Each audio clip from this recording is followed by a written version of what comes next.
Selamat pagi saudara-saudara yang dikasihi oleh Tuhan Yesus Kristus. Pada saat ini kita akan mendengar renungan harian GKI Sangkrah. Sebelum kita mendengar akan firman Tuhan, mari kita berdoa. Bapa yang baik, mengucapkan terima kasih untuk berkat dan kasih yang telah Tuhan berikan atas setiap kami.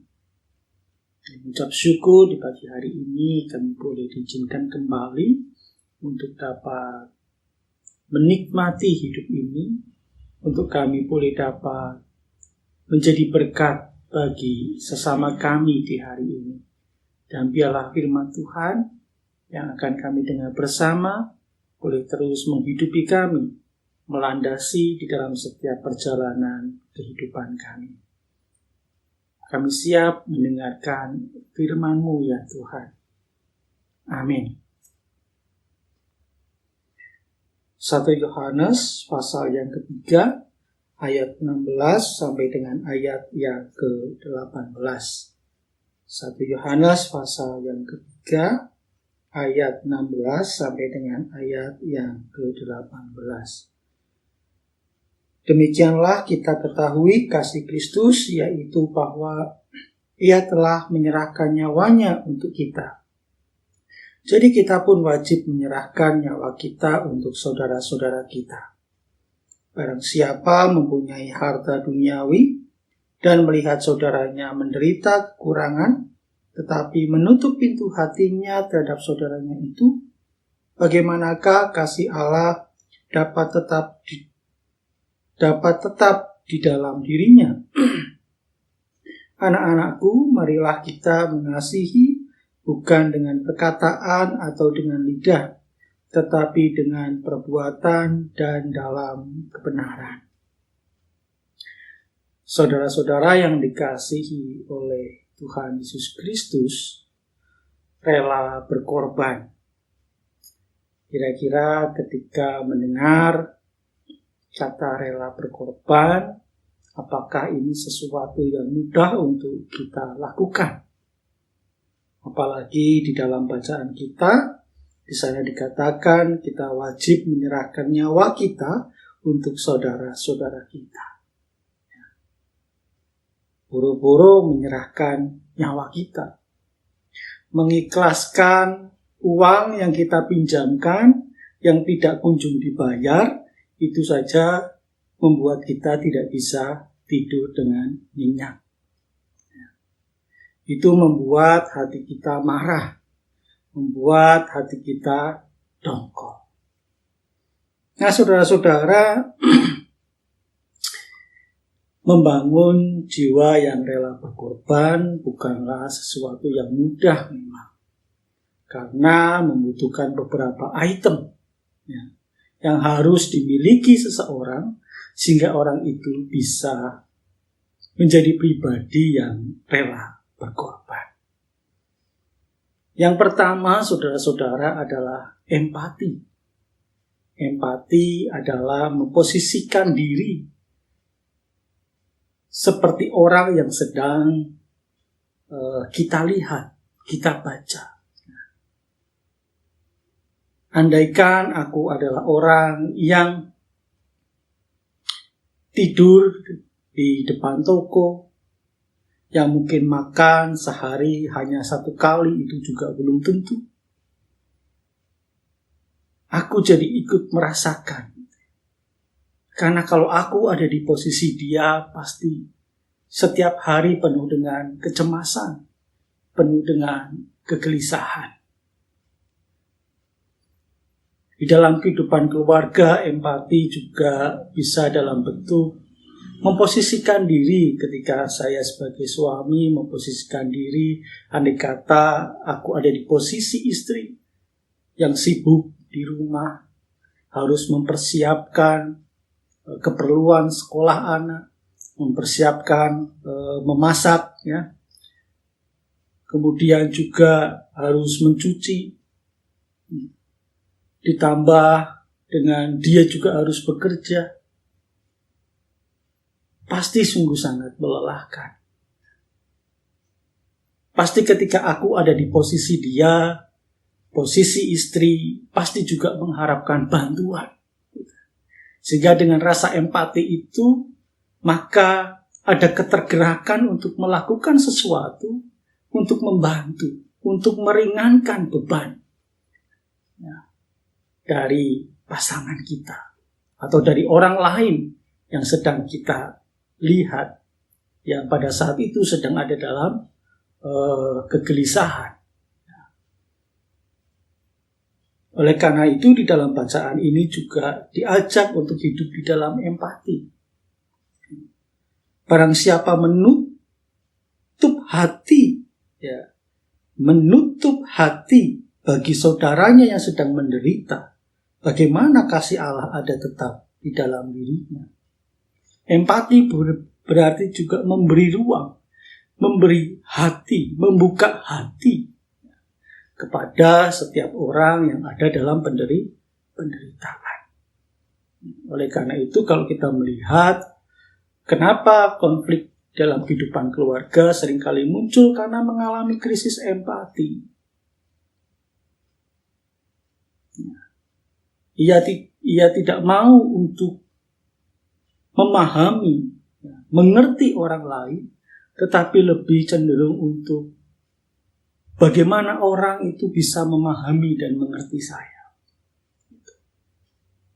Nah, saudara-saudara, ketika orang mengalami krisis empati, yang terjadi adalah orang itu akan sulit untuk menjadi pribadi yang rela berkorban. Yang kedua, saudara-saudara, orang yang rela berkorban adalah orang yang juga memiliki item optimis. Orang yang optimis adalah orang yang meyakini bahwa segala sesuatu yang dikerjakan, yang dia lakukan akan mengalami perubahan.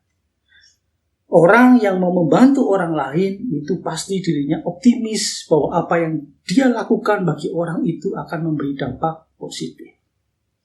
Tetapi sebaliknya, kalau orang pesimis, maka dia tidak akan berbuat apa-apa karena dia sudah tidak memiliki keyakinan. Percuma mau malaikat memimpin negara Indonesia tidak akan pernah maju. Ketika orang sudah pesimis, malaikat saja tidak bisa, apalagi presiden yang sekarang untuk mengubah negara ini. Ya sudah, dia tidak akan berjuang, dia tidak akan melakukan apapun untuk negara ini. Di dalam kehidupan keluarga, ketika terjadi pertengkaran, ketika pasangan sudah merasa pesimis, sudahlah, aku tidak bisa mengubah dia. Memang nasibku. Tidak ada hal yang bisa aku perjuangkan. Ya sudah, dia tidak akan berbuat apa-apa. Tetapi ketika dia optimis dengan apa yang dikerjakan, bahwa ketika aku bisa membangun kehidupan keluargaku dengan baik, maka dia akan melakukan apapun. Ia akan rela berkorban demi untuk memperjuangkan, mempertahankan, atau membangun kehidupan keluarga menjadi lebih baik. Yang ketiga, saudara-saudara, orang yang rela berkorban adalah orang yang memiliki item hidup di dalam kebenaran. Anak-anakku, marilah kita mengasihi bukan dengan perkataan atau dengan perbuatan lidah, tetapi dengan perbuatan dan dalam kebenaran. Orang yang hidup dalam kebenaran adalah orang yang akan mampu menata hidupnya dengan baik dan akan menemukan mana yang harus dilakukan, mana yang tidak harus dilakukan. Mungkin ada kegeraman ketika melihat anak rewel, nakal, tapi ia tahu, kedagingannya mungkin ingin menjiwitkah, memukulkah. Tetapi karena ia tahu bahwa ketika aku ingin melakukan sesuatu, memukul, menjiwit itu adalah akan membuat Allah bersedih, itu tidak mencerminkan kasih Allah, maka ia rela berkorban untuk mengerem amarahnya, mengerem emosinya. Ia akan mampu ada di dalam kesadaran diri untuk mengendalikan dirinya. yang akan rela berkorban semata-mata untuk menjaga kehidupan orang lain, itu jauh menjadi lebih baik. Nah, saudara-saudara, orang yang hidup dan rela berkorban adalah orang yang memiliki item tidak merasa memiliki. Orang yang merasa memiliki adalah orang yang akan sulit untuk melepaskan. Karena merasa itu adalah punyaku, milikku. Orang yang rela berkorban adalah orang yang memaknai bahwa semua yang ada dalam dirinya itu adalah milik Allah. Yang dikelola untuk menjadi berkat bukan hanya untuk diri sendiri, tetapi untuk orang lain. Dan orang yang hidup, yang bisa menjadi pribadi yang rela berkorban adalah orang yang hidup di dalam kerendahan hatinya. Dia tidak egois, dia tidak meninggikan dirinya. Ya. Karena dia tahu bahwa dia ada. Ya. Itu juga semata-mata oleh karena kebesaran kasih Allah. Ya, di sana dikatakan bagaimana Allah pun memberikan nyawanya untuk kita. Allah pun berkorban